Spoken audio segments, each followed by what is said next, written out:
Sebelum saya ini Pastor Kaetanus Tarong, Pastor Yosef Jorolan, dan Pastor Tri. Mereka yang berinisiatif untuk mendirikan klinik ini sebagai bentuk keprihatinan atau kesadaran bahwa kita MBC juga bukan saja terlibat di reksa pastoral pelayanan umat, tetapi juga kita harus melibatkan diri di bidang kesehatan. Sehingga di klinik Pancaran Kasih mulai dibangun tahun 2010 dan mulai efektif melayani 2011. Klinik ini setiap tahunnya teristimewa saya merujuk pada data tahun 2024. Di data di kabupaten tahun 2024 klinik Pancaran Kasih Hati Kudus Yesus melayani umat sekitar 4.000-an masyarakat yang baik datang, yang asli maupun pendatang. Itu kalau diperhitungkan dengan total penghuni di kota KP sekitar 7.000-an. Berarti dalam setahun ini 40% klinik melayani masyarakat yang ada di situ. Para pasien yang datang, mereka datang mau berobat tapi tidak punya uang. Jadi pelayanan klinik Pancaran Kasih ini pelayanan murni. Semua pasien baik orang asli Papua maupun pendatangnya, kami tidak menagih uang. Mereka dilayani secara gratis. Karena memang kami bekerja sama dengan ada kontrak dengan Dinas Kesehatan Kabupaten. Di balik hal-hal biasa tersimpan makna yang terdalam. Mari kita simak.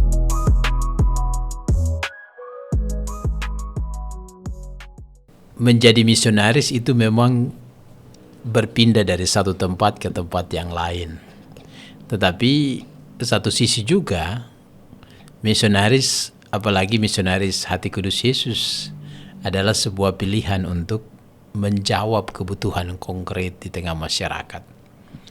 Dan setiap orang, terutama setiap misionaris itu berjuang membaca tanda-tanda zaman, berjuang juga melihat apa yang konkret di setiap wilayah, setiap daerah itu.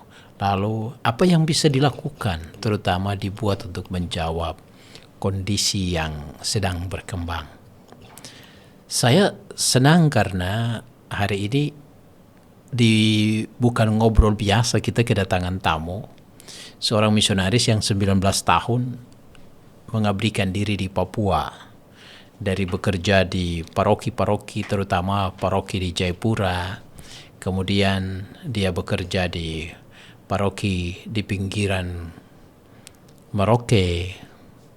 Mau dikatakan pinggiran itu berarti perjalanannya 3 jam 4 jam sampai di parokinya. Kemudian dia bekerja di Kepi, Kabupaten Mapi. Dan mengapa saya tertarik untuk berbincang-bincang di Bukan Ngobrol Biasa? Karena bagi saya ada satu hal yang khas, adalah lebih dari 10 tahun dia kemudian meninggalkan karya parokial dan dia memberikan perhatian pada kesehatan, terutama dengan mendirikan klinik.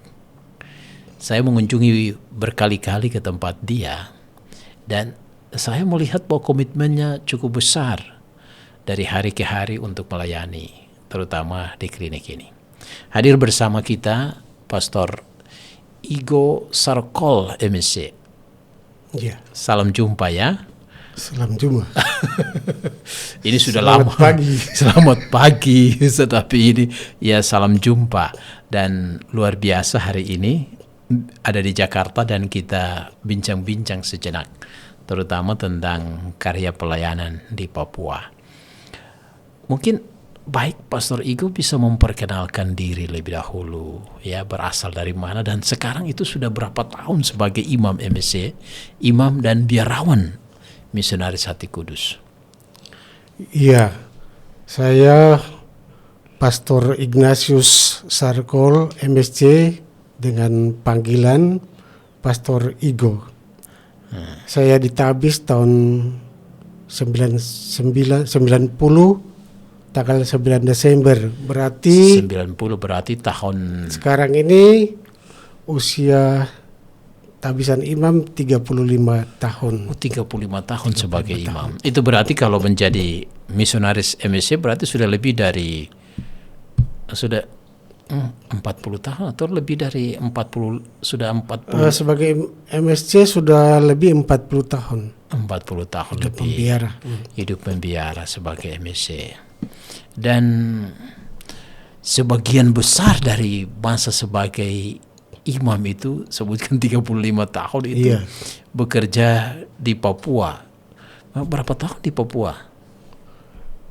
Saya tiba di Merauke untuk karya pelayanan pertama parokial, kemudian yang kedua itu kategorial untuk kesehatan. Saya tiba 2007 di Merauke. ya.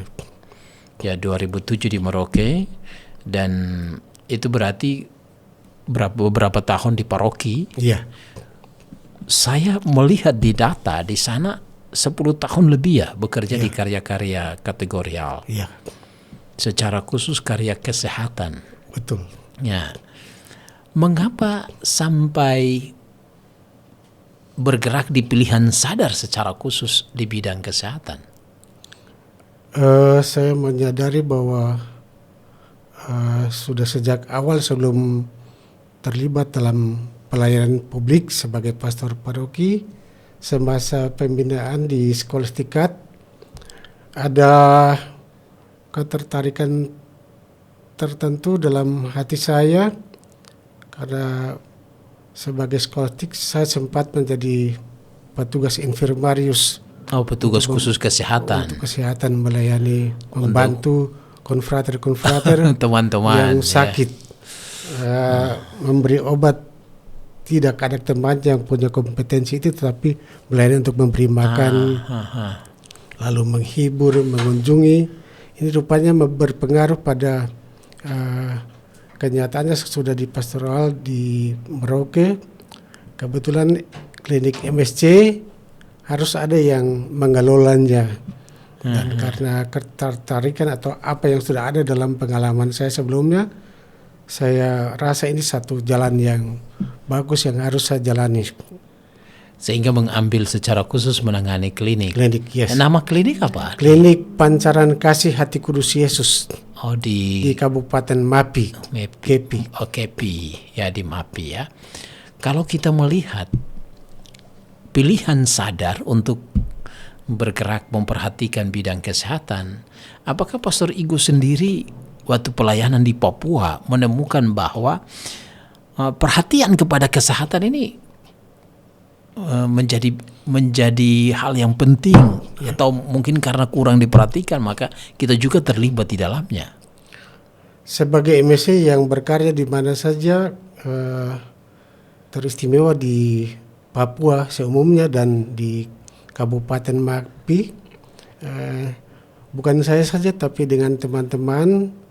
Pada zaman awal saya bekerja di sana, situasi geografis dan transportasi masih sulit, sehingga jangkauan ke Faskes, fasilitas kesehatan pertama, itu sangat sulit, dan banyak umat yang mengalami mati di tengah jalan atau tidak terlayani.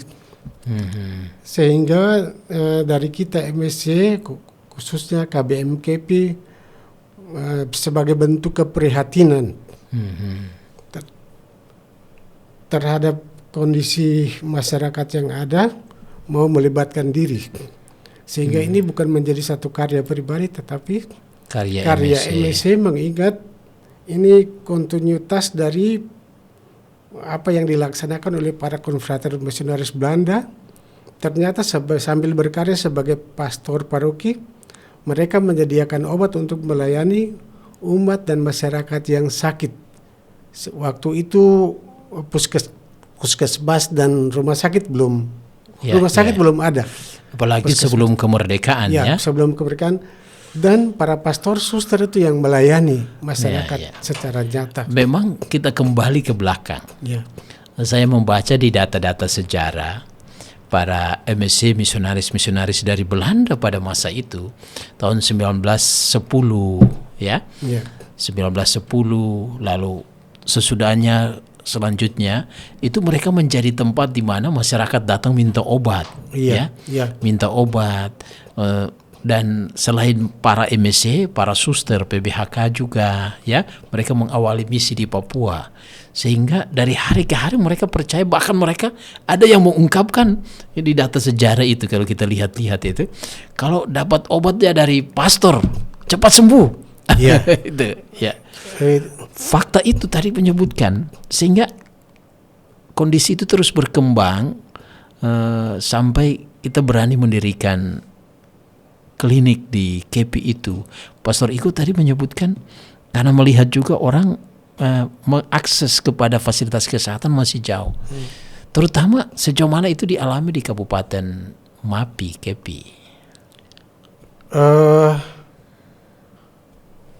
Baru sekarang rumah sakit daerah ada, tetapi jauh sebelum itu tidak ada fasilitas kesehatan yang memadai. Sehingga kita MSC dalam hal ini KBMKP, tapi bukan saya yang pertama-tama mendirikan. Sebelum saya ini Pastor Kaetanus Tarong, Pastor Joseph Jorolan, dan Pastor Tri.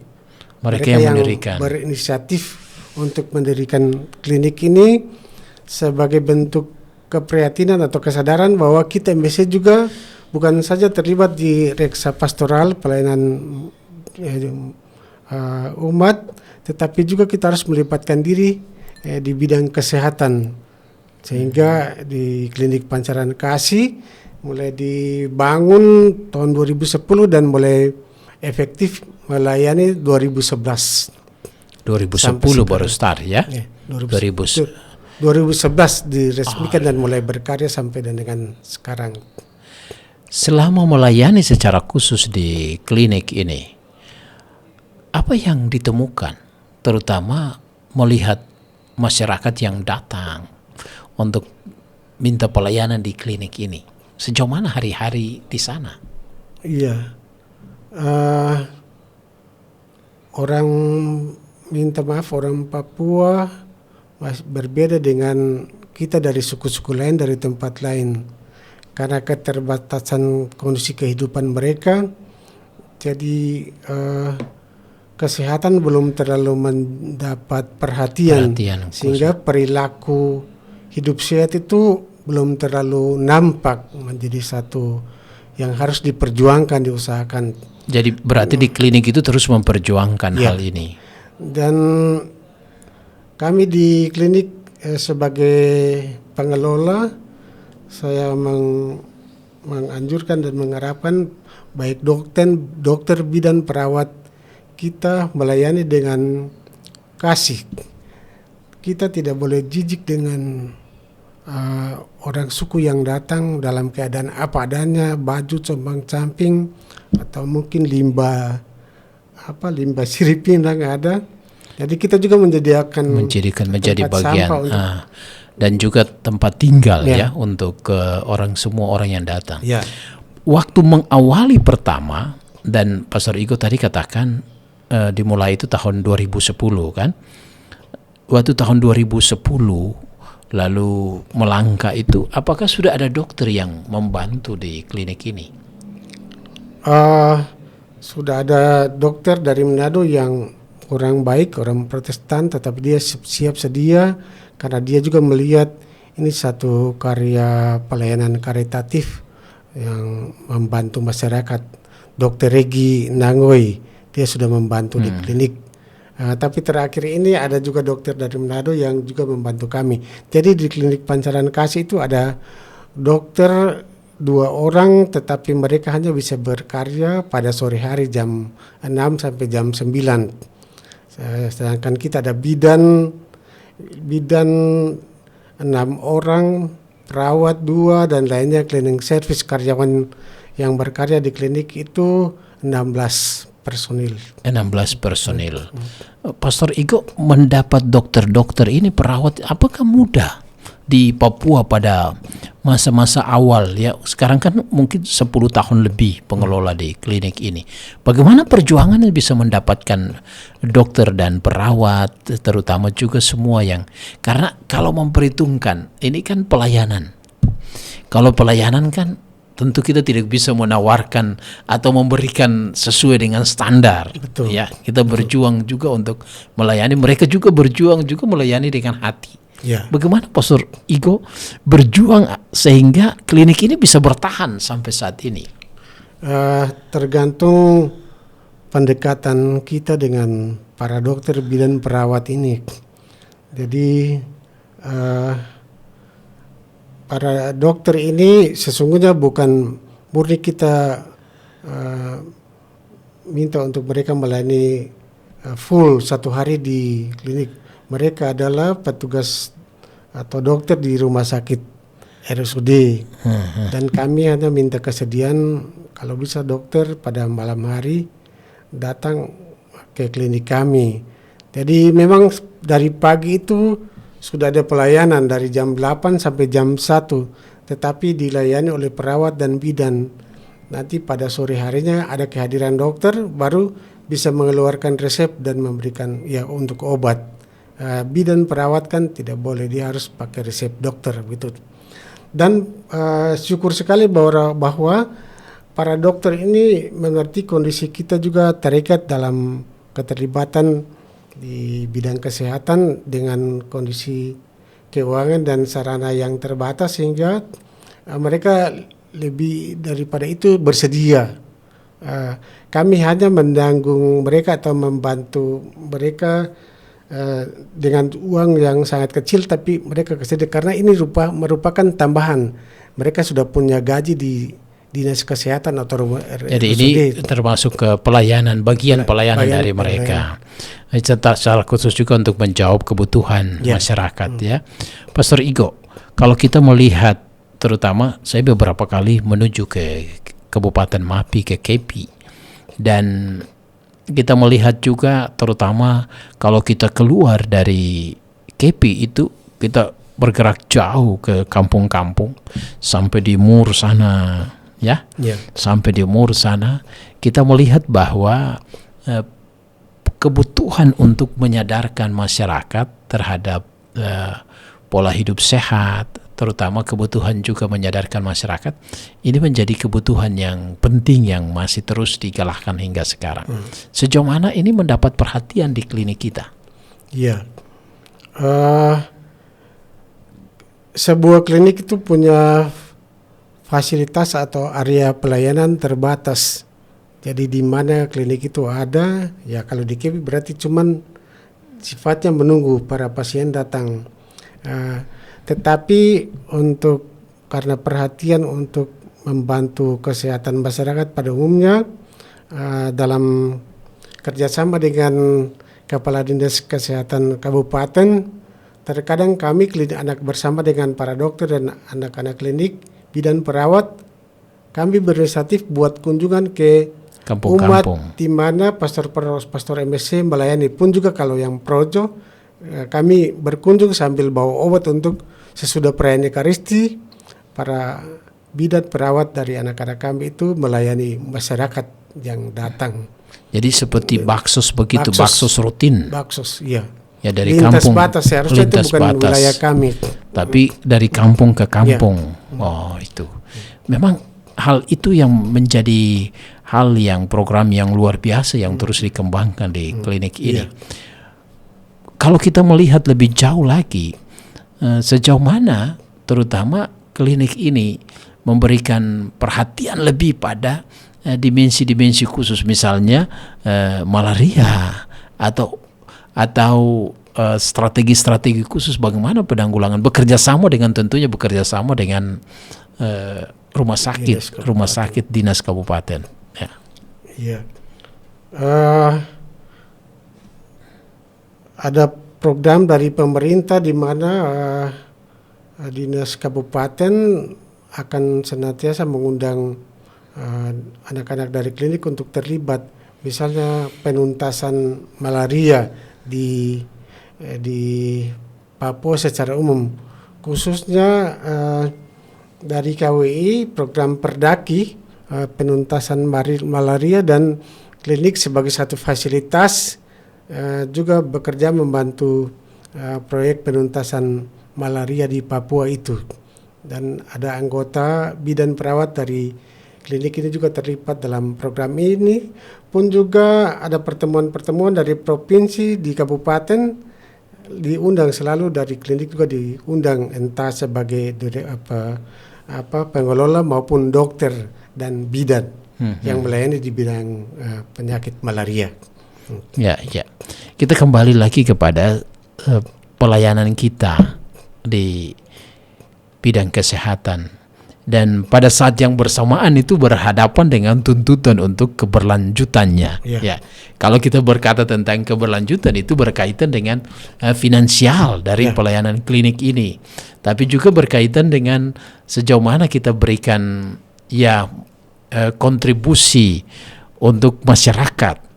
Nah, kalau Pastor Igo 10 tahun lebih di klinik ini, apa yang Pastor Igo temukan, terutama secara pribadi, melihat orang yang datang begitu banyak, sebagai seorang imam yang melayani di klinik, pelayanan-pelayanan apa yang Pastor Igo berikan kepada mereka?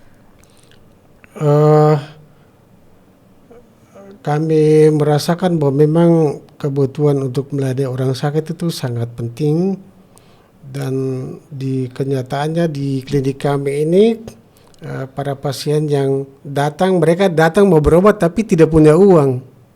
Jadi pelayanan klinik Pancaran Kasih ini pelayanan murni.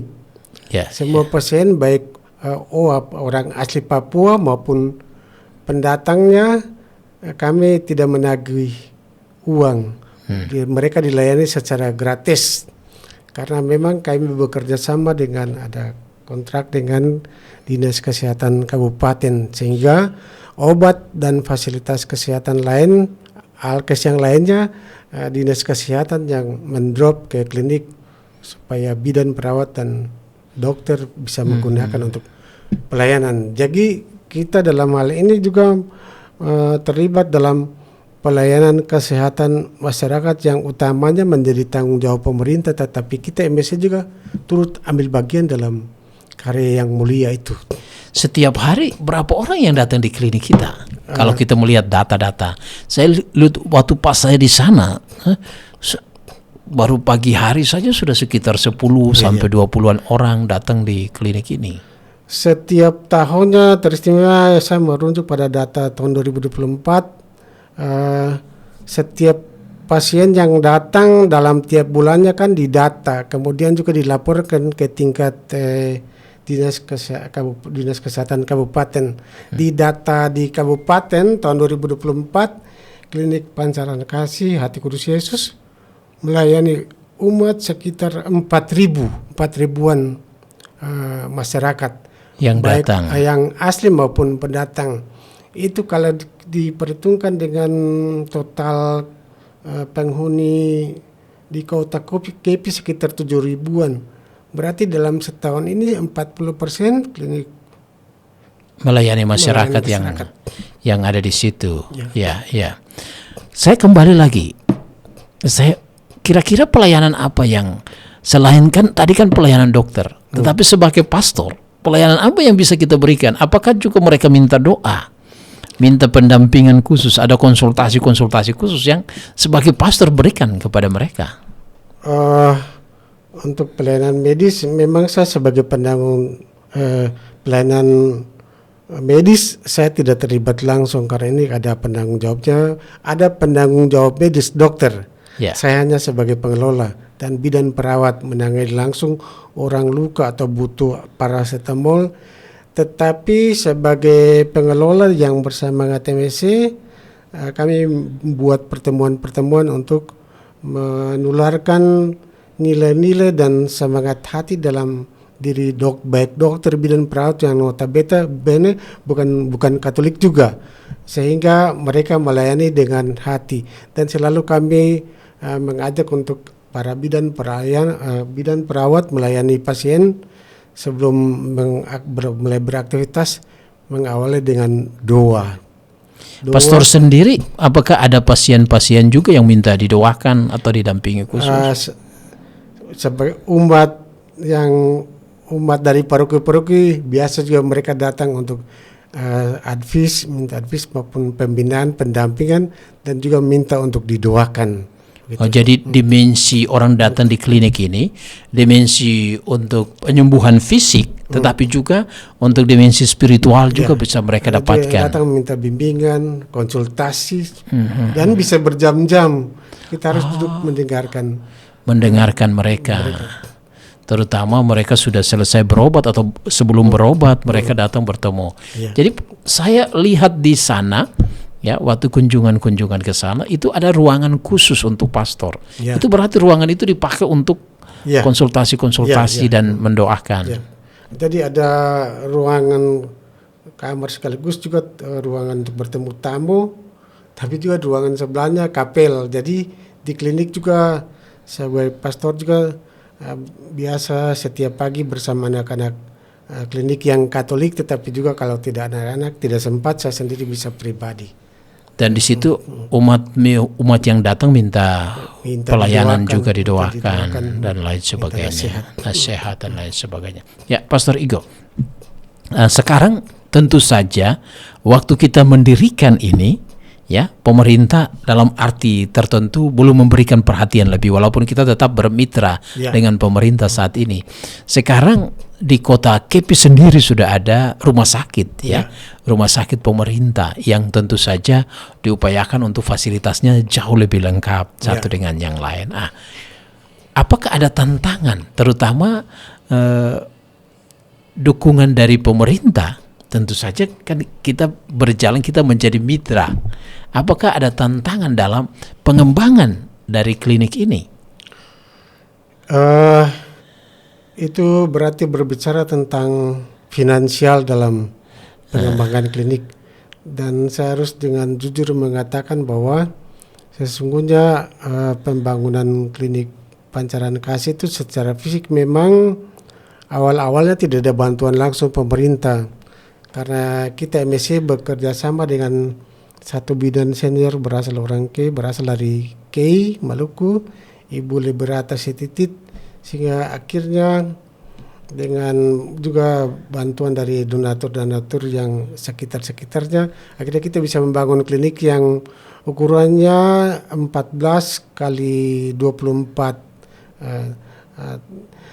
Baru kemudian tahun-tahun 2014 baru disitulah pemerintah melirik, karena juga kami membuat proposal untuk ada bantuan dari pemerintah untuk keberlanjutan pelayanan operasional maupun ATK, urusan apa saja untuk keberlangsungan klinik ini. Jadi tetap menjadi, pemerintah mau menjadikan klinik ini sebagai mitra, sehingga dukungan dari pemerintah juga tetap jalan, Nah, sesudah berjalan kurang lebih kalau kita mau melihat 10 tahun lebih, hampir mendekati 20 tahun klinik ini. Pastor Igo sendiri, apa yang Pastor Igo harapkan untuk klinik ini? Tahun lalu ketika kunjungan pimpinan ke Papua, ditegaskan bahwa Pastor Igo dan teman-teman minta maaf, klinik ini harus ditutup. Ada satu keputusan. Kalau secara pribadi saya ada penyesalan, karena bukan sekedar saya terlibat dalam pelayanan ini karena ada inisiatif atau begitu, tapi kebutuhan masyarakat itu begitu mendesak, dan bahkan mereka menghendaki bahwa klinik Pancaran Kasih ini kalau boleh pastor jangan ditutup, kalau boleh harus berkelanjutan. Jadi banyak orang yang masih sangat ingat, tapi kami lebih harus taat pada pimpinan. Sehingga jadi kami harus tutup. Apalagi melihat tantangan-tantangan terutama pengolahan finansial ke depan, dan juga keterbatasan SDM itu juga menjadi tantangan. Akan tetapi kembali lagi, sesudah melayani beberapa lebih dari 10 tahun di klinik ini, apa yang Pastor Igo rasakan? Saya secara pribadi merasakan bahwa kita MSC itu harusnya tidak semata-mata terlibat dalam pelayanan pastoral kategori pastoral parokial, tapi menjawab. Tetapi kehadiran kita juga misal di bidang kesehatan ini seharusnya kita juga melibatkan diri sehingga membantu pemerintah untuk menuntaskan atau untuk apalagi peran kita sebagai pastor juga ya. Di saat di garda terdepan orang lebih banyak dengar kita ya. Maka memang keterlibatan terutama dalam mengantar masyarakat untuk semakin hari semakin sadar akan kesehatan. Tapi saya tertarik tadi, mungkin Pastor Igo bisa menegaskan lagi. Kalau melihat tadi kan Pastor Igo sebutkan orang yang datang kan bukan hanya minta untuk kesembuhan fisik, tapi juga mereka minta konsultasi dan juga didoakan. Apakah ini menjadi peluang untuk melihat menjejaki pelayanan kemudian? Iya, itu kan pelayanan rohani atau advice yang dibutuhkan dari seorang pastor. Tapi masyarakat tetap membutuhkan pelayanan kesehatan. Kesehatan. Lewat jadi klinik ini. Tetapi secara pribadi ya sebagai seorang pastor, ya saya harus siap sedia kapan dan di mana saja, entah di kota atau di desa, ketika umat atau masyarakat yang datang membutuhkan, saya harus doakan dengan sepenuh hati untuk memberikan ataupun juga memberikan nasihat untuk solusi bagi masalah-masalah yang dihadapi. Ya, sekarang kan 35 tahun lebih sudah jadi imam. Dan melayani selain di paroki, lebih banyak juga akhir-akhir ini di karya-karya kategorial khusus di klinik ini. Apa yang ditemukan, terutama kekuatan untuk terus melangkah sebagai imam? Di mana kita berada dan apa yang mau kita kerjakan, sesungguhnya kita bertanya pada diri sendiri, sesungguhnya kita berikan apa pada umat atau masyarakat ini. Dan saya merasakan ada satu ketertarikan atau satu obsesi dalam hati saya untuk melepaskan orang juga dari penderitaan atau kesulitan yang dialami. Dan bukan kebetulan, tapi memang sudah jalan yang sudah terjadi di Kabupaten Mapi khususnya lewat klinik pancaran kasih itu justru memang di stop, tetapi kerinduan dan keinginan dan kepedulian untuk membawa kesembuhan, entah secara fisik, mungkin secara fisik itu kan klinik sudah putus, tetapi secara rohani kita tetap hadir sebagai misalnya di mana saja untuk membawa pemulihan dan kesembuhan rohani bagi umat atau masyarakat yang datang pada kita. Wah, luar biasa ini. Pastor Igo, terima kasih banyak. Ini saya sendiri merasa tersentuh tadi, apalagi melihat komitmen untuk ada bagi masyarakat, terutama juga untuk mereka yang datang, yang berharap selalu ya bisa mendapatkan kesembuhan. Tapi ya kita bangga juga punya volunteer ya. Dokter, perawat yang mereka mau mengabdikan diri untuk masyarakat. Mereka tidak dibayar banyak, bidan dibayar 1.200.000, perawat juga, dokter 2 juta saja, tapi dengan segala senang hati mereka bersedia membantu. Mereka bersedia membantu, apalagi untuk pelayanan bagi masyarakat. Terima kasih banyak atas sharing yang sungguh bagi saya rasa tersentuh, karena ini panggilan kita untuk ada bagi masyarakat khususnya di Papua dan lebih khusus lagi di Kabupaten Mapi ya, Kepi. Saya berkeliling dari kampung ke kampung, beberapa kampung di sana. Memang kebutuhan masih sungguh banyak dibutuhkan, terutama penyadaran, tapi juga yang paling utama adalah mengantar mereka untuk semakin hari semakin sadar akan pentingnya kayak hidup sehat dan lain sebagainya. Terima kasih banyak Pastor Igo sudah ada di Bukan Ngobrol Biasa, dan di sanalah kita menemukan para sahabat, kita menemukan seorang imam yang memberikan hatinya untuk pelayanan sosial karitatif secara khusus di klinik. Kita mungkin melihat ada banyak pelayanan, tetapi pelayanan sosial karitatif di klinik untuk kesehatan itu juga menjadi bagian yang menjadi pilihan sadar. Di sana dia hadir, tapi juga bukan hanya sekedar hadir, tetapi menyediakan waktu untuk orang bisa konsultasi dan juga minta didoakan, jadi mendapat kesembuhan fisik, tetapi juga kesembuhan spiritual. Terima kasih banyak Pastor Igo atas pengalaman yang berharga ini. Semoga tetap sehat. Tentu saja ada banyak strategi-strategi lain lagi yang dipikirkan untuk menjadi mitra dari pemerintah untuk secara khusus hadir bagi masyarakat Papua. Terima kasih. Tuhan memberkati. Para sahabat, ternyata hal-hal biasa itu punya makna untuk saya dan untuk Anda. Saya pastikan Anda juga punya.